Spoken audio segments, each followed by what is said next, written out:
मंदिर की शुभ घड़ी से पहले देश में सियासी कड़ियां उलझ गई हैं। लोगों में जितनी मंदिर जाने की उत्सुकता है, विपक्ष को उतनी ही न जाने की चिंता। राम के दर्शन से दूरी को लेकर left, TMC, Samajwadi party, Congress और शिवसेना, उद्धव गुट पूरे समारोह पर सियासत का लेवल चस्पा कर चुके हैं। माना जा रहा है कि इंडी गठबंधन के ज्यादातर दल एक दो दिन में सियासत की इसी डगर पर आगे चल बढ़ेंगे। मेरे और मेरे राम के बीच में सीधा ताल्लुक। गांधी मंदिर जाकर के राम भक्त नहीं बनते थे, वो अवधारणा अंदर थी, इसलिए स्वर्ग गए। और आप कौन हैं? बेगानी शादी में अब्दुल्ला दीवाना आप हैं कौन? आपने ठेका ले रखा है। 22 तारीख के उस फंक्शन को, जिसको एक धार्मिक फंक्शन के बजाय एक राजनीतिक फंक्शन बना दिया, सिर्फ उसका बहिष्कार है। राम मंदिर का कोई बहिष्कार नहीं। राम मंदिर में सब कांग्रेसी जाएंगे, जिस चीज को जाना हो उस पर कोई रोक नहीं है, सब जा सकते हैं। अब मंदिर कब, किस दिन, कौन जाएगा, इसका फैसला भारतीय जनता पार्टी नहीं करेगी। इंडी गठबंधन का स्टैंड क्लियर होते ही बीजेपी को मौका मिल गया। तुष्टीकरण से शुरू हुई बात नेहरू गांधी खानदान तक जा पहुंची। जिक्र बाबर का भी हुआ और मुस्लिम वोटों की फिक्र का भी हुआ। महात्मा गांधी का नित्य का भजन था रघुपति राघव राजा राम। महात्मा गांधी की समाधि पे लिखा हुआ है हे राम। और आज उस राम राज्य की प्राण प्रतिष्ठा का प्रारंभ हो रहा है, श्री गणेश हो रहा है, और आप उसके साथ नहीं खड़े हैं। इसका मतलब बहुत साफ है कि ये गांधी की कांग्रेस और नेहरू की कांग्रेस का अंतर भी अब बिल्कुल साफ हो गया है। वो राम के साथ नहीं, बाबर के साथ में खड़ी है। उन्होंने अपनी मानसिकता को, जो मानसिकता केवल तुष्टीकरण की राजनीति के चलते हुए उन्होंने मजबूरीवश अपनाई हुई है, उस मानसिकता का एक बार फिर से परिचय दिया। कभी तो राम के अस्तित्व पर ही प्रश्न चिन्ह लगाते हैं और कभी चुनावी सनातनी भी बनते हैं। इस बार जब ये लोग ठुकराए हैं राम मंदिर प्राण प्रतिष्ठा के निमंत्रण को, तो जनता भी इनको ठुकराएगी। प्राण प्रतिष्ठा से दूरी बनाने वाली पांचों पार्टियां सनातन विरोधी और तुष्टीकरण के आरोपों का सामना कर रही हैं। लेकिन इस जाल में कांग्रेस और समाजवादी पार्टी सबसे ज्यादा फंसी है। समाजवादी पार्टी की मुसीबत इस बयान से समझिए। मैंने विधानसभा अध्यक्ष जी से पत्र के माध्यम से मांग की है कि उत्तर प्रदेश के उन विधायकों को ले चलें जो प्रभु राम में आस्था और विश्वास रखते हैं। मैं आज रामलला जी का पूज्य प्रभु श्री राम का दर्शन करने आया था। तो इसको कहीं से आप राजनीति से मत जोड़िए। समाजवादी पार्टी सुप्रीमो ने प्राण प्रतिष्ठा का निमंत्रण ठुकराया। उसके 48 घंटे खत्म होने से पहले ही उनकी पार्टी के विधायक न केवल रामलला के द्वार पर जा पहुंचे, बल्कि सभी विधायकों को लाने की मांग पर पार्टी लाइन को चुनौती दे डाली और बीजेपी को एक और मौका मिल गया।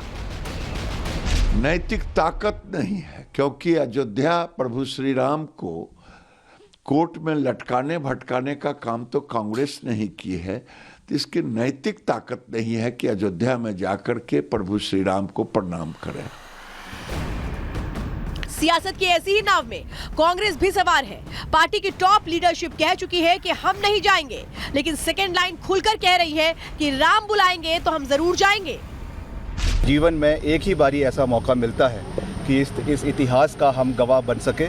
तो एक सनातनी होने के नाते, एक हिंदू होने के नाते ये मेरा परम दायित्व है, मेरी जिम्मेवारी है कि मैं उस दिन वहाँ पर उपस्थित रहूँगा भी और इस इतिहास को बनते हुए जो है मैं इसका गवाह बनूंगा। करोड़ों कांग्रेस के कार्यकर्ताओं का दिल टूटा है। भगवान श्री राम के मंदिर में के निमंत्रण को स्वीकार ना करना, ये बहुत दुखद है।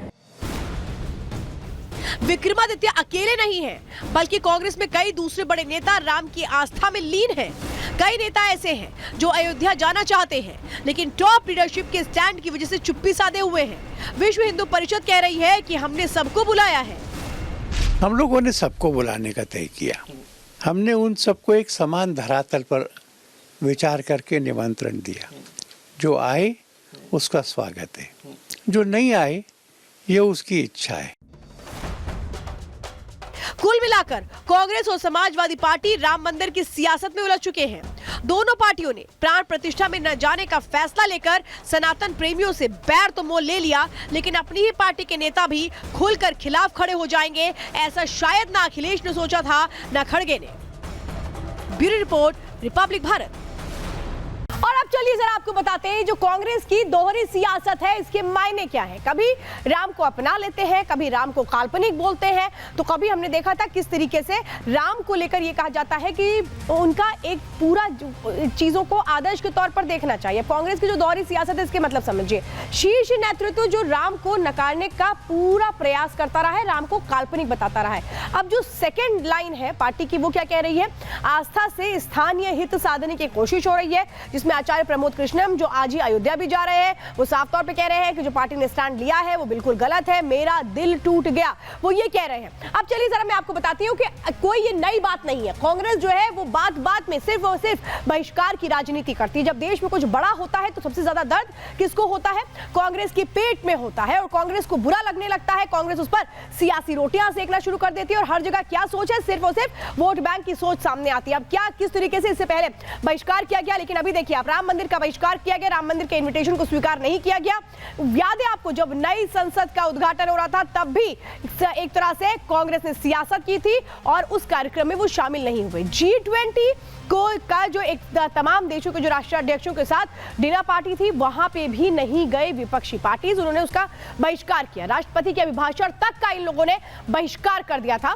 प्रणब मुखर्जी को भारत रत्न मिला तो उसको लेकर भी उन्होंने सवाल उठा दिए, और कैसे बहिष्कार किया गया उस वक्त भी, जबकि ये तो उनकी पार्टी के ही नेता थे, लेकिन फिर भी कैसे बहिष्कार की राजनीति होती रही है। और इस पूरे मामले को लेकर बीजेपी क्या कुछ कह रही है, सुधांशु त्रिवेदी क्या कह रहे हैं, अनुराग ठाकुर क्या कह रहे हैं, सुनते जरा।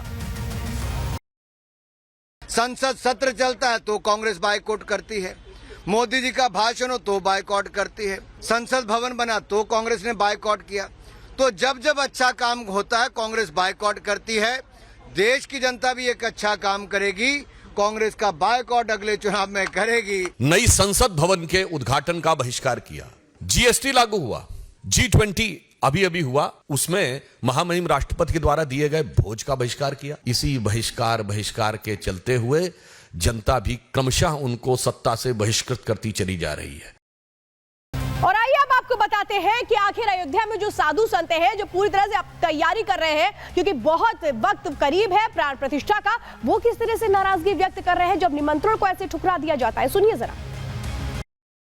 राजनीति तो बहाना है, ये है कि जिस प्रभु को हमने नकार दिया है, जिस राम को, और उनका अस्तित्व काल्पनिक कह दिया है, उनके लिए हम क्यों जाएं, इसलिए उन्होंने आना स्वीकार नहीं किया। इन्होंने राम मंदिर का न्योता को ठुकराया है, उन्होंने निमंत्रण को नहीं ठुकराया है, उन्होंने भगवान राम को ठुकराया है। यस ना हो हाल तुम्हारा, रहा न कुल कोई रोबनहारा, ये स्थिति ना हो जाए कांग्रेस पार्टी का।